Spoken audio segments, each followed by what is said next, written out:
99% serious NEET aspirant इसी मझधार में है कि उनको इस साल बहुत ज्यादा डिफिकल्ट क्वेश्चन सॉल्व करने हैं, और इसी चक्कर में आप में से बहुत बच्चों का सिलेक्शन नहीं होगा। तो इस वीडियो को ध्यान से देखिएगा और समझिएगा कि जब पूरी दुनिया राग अलाप रही है कि नीट 2026 में आपको डिफिकल्ट क्वेश्चन प्रैक्टिस करने चाहिए, तो मैं क्यों ऐसी अतरंगी बात कर रहा हूं कि आपको नीट 2026 के लिए टफ क्वेश्चन प्रिपेयर नहीं करना चाहिए for physics and chemistry. Obviously bio के लिए आपको प्रिपेयर्ड रहना है लेंदी क्वेश्चंस के थ्रू भी, बट फिजिक्स और केमिस्ट्री में आपको ये जो सो कॉल्ड टफ क्वेश्चन है उसको सॉल्व नहीं करना चाहिए। आइए इस पूरे माजरे को समझते हैं और फिर बाद में आप रैशनल डिसीजन लीजिएगा कि मेरी बात सही है या जो दुनिया आपको करा रही है आपको उसको फॉलो करना चाहिए। पहले आप नीट एग्जाम पहले समझो कि क्या होता है और किस माइंडसेट से बनाया जाता है ऐसा पेपर। देखो नीट एग्जाम में आपके पहले तो पिछले साल तक 200 क्वेश्चन आते थे, अभी क्या है 180 क्वेश्चन है, एंड इस 180 क्वेश्चन के लिए आपको मिलते हैं 180 मिनट। ठीक है, एवरेज 3 घंटे का पेपर होता है, यही आपको करना होता है। ठीक है, इस 180 क्वेश्चन में 90 क्वेश्चन पकड़ लेते हैं आपका बायोलॉजी का है, और इस 90 क्वेश्चन में मान लो बहुत लेंदी पेपर भी है, जैसे इस बार तो बहुत बच्चों को 1-1 घंटा लग गया, बट एवरेज इस पेपर में 40-45 मिनट्स लगना चाहिए। तो आपका बायोलॉजी का पेपर 40 to 45 मिनट्स का होगा। ठीक है, मैं OMR फिलिंग को इंक्लूड करके बोल रहा हूं। ठीक है, 45 मिनट्स में आपने 90 क्वेश्चन बायोलॉजी कर लिए। ठीक है, फिर उसके बाद आ जाएगा 45 क्वेश्चन केमिस्ट्री का,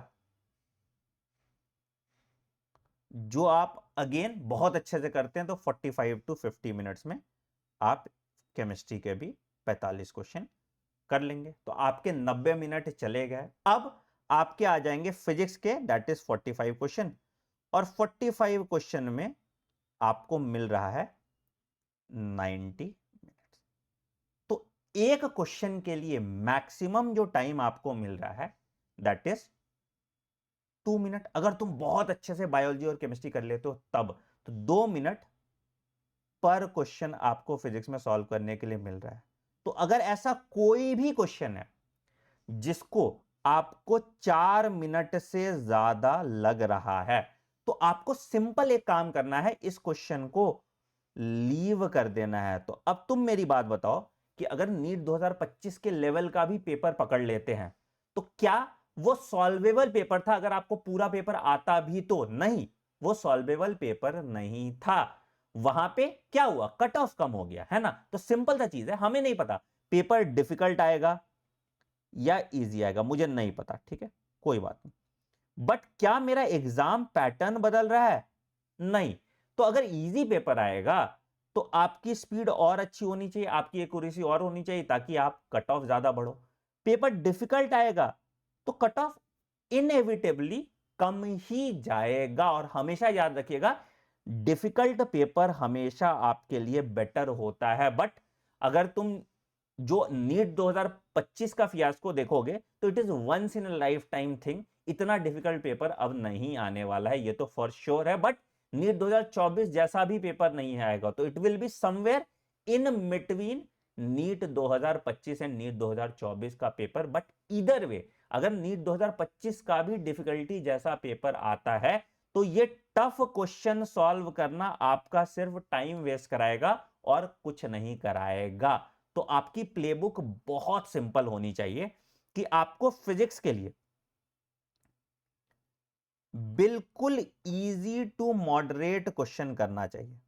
ठीक है, डायरेक्ट फॉर्मूला बेस्ड या बहुत ज्यादा लेंदी कैलकुलेशन वाला क्वेश्चन आपको नहीं करना चाहिए। ठीक है, केमिस्ट्री के लिए भी आप फिजिकल में इजी टू मॉडरेट पकड़े, क्योंकि यहां पे भी कैलकुलेशन होगा। ठीक है, बट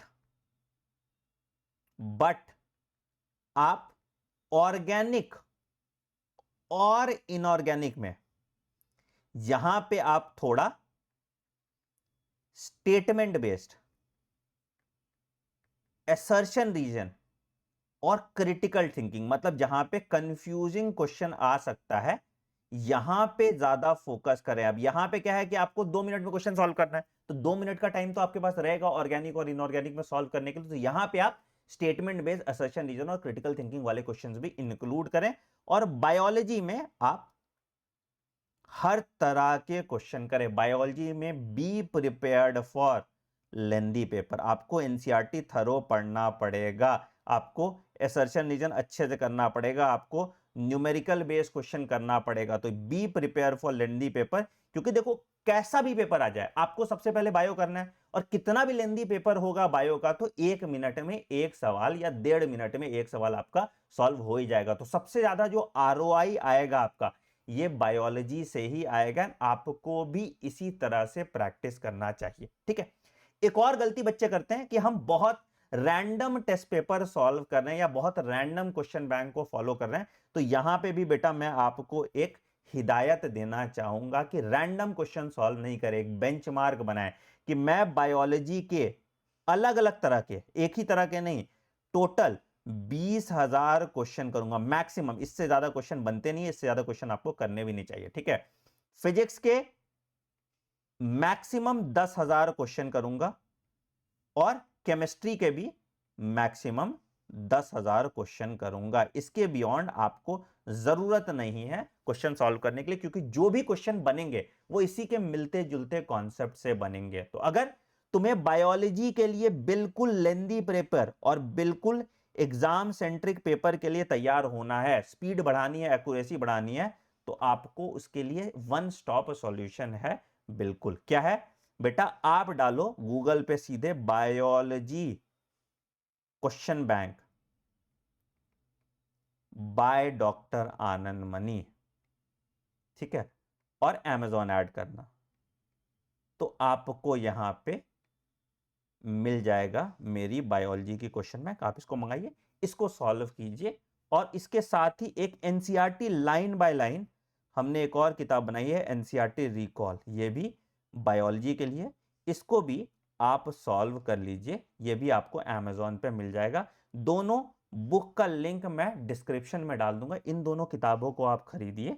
और आपके नीट बायोलॉजी में इसके बाहर सवाल नहीं आएंगे, चाहे कितना भी डिफिकल्ट पेपर हो। और फिजिक्स और केमिस्ट्री के लिए सिंपल है, आप फिंगर टिप्स जैसे किताबें सॉल्व कर सकते हैं, जो इजी टू मॉडरेट लेवल का क्वेश्चन रखता है। बट जब आप टेस्ट सीरीज दें तो टेस्ट सीरीज में आपको टफ क्वेश्चन भी सॉल्व करने चाहिए, क्योंकि टफ क्वेश्चन देख के तुम्हें यह पता करना पड़ेगा कि उन क्वेश्चन को आपको लीव कैसे करना है, कैसे डिटेक्ट करना है कि यह वाला क्वेश्चन टफ क्वेश्चन है। तो टेस्ट सीरीज आप मॉडरेट टू डिफिकल्ट लेवल का भी बनाए। तो अगर मान लो आप 100 टेस्ट सीरीज देते हैं, टेस्ट सीरीज में मैं एक डिटेल वीडियो बना दूंगा, टेस्ट सीरीज के जो भी सवाल हैं आप कमेंट सेक्शन में डालिएगा। बट अगर आप 100 टेस्ट सीरीज दे रहे हैं या 100 टेस्ट दे रहे हैं, तो इसमें आपका लगभग 40 जो है वो इजी टू मॉडरेट होना चाहिए, ठीक है। लगभग 30 जो है आपका मॉडरेट लेवल का होना चाहिए टेस्ट, और बाकी 30 जो है आपका डिफिकल्ट लेवल का होना चाहिए। डिफिकल्ट मतलब एक सब्जेक्ट डिफिकल्ट हो गया, बाकी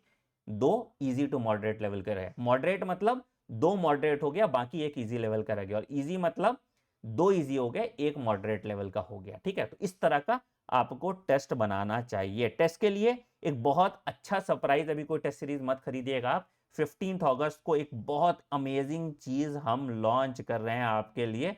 तो अभी कोई टेस्ट सीरीज मत लीजिएगा।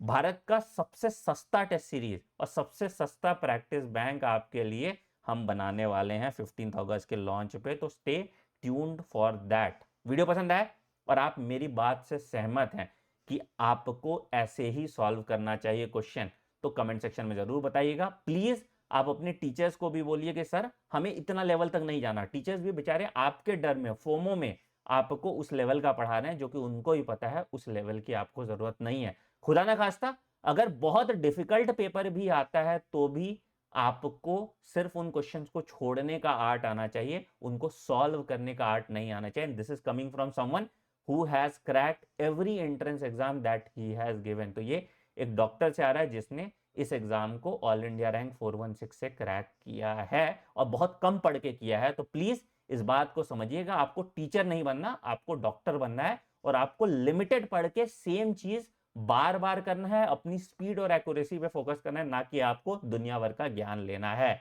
I hope this video helps you a lot. अगर आप मेरी बात से सहमत है तो कमेंट सेक्शन में जरूर मैसेज कीजिएगा, अगर नहीं भी सहमत है तो अपनी राय रखिएगा। वीडियो पसंद है तो वीडियो को लाइक कीजिएगा, चैनल पर नहीं हो तो सब्सक्राइब कर दीजिएगा और बेल आइकन दबा दीजिएगा ताकि आप कोई नोटिफिकेशन मिस ना करें। मिलते हैं अगले वीडियो में। Take care, bye bye, have a great day. Thank you.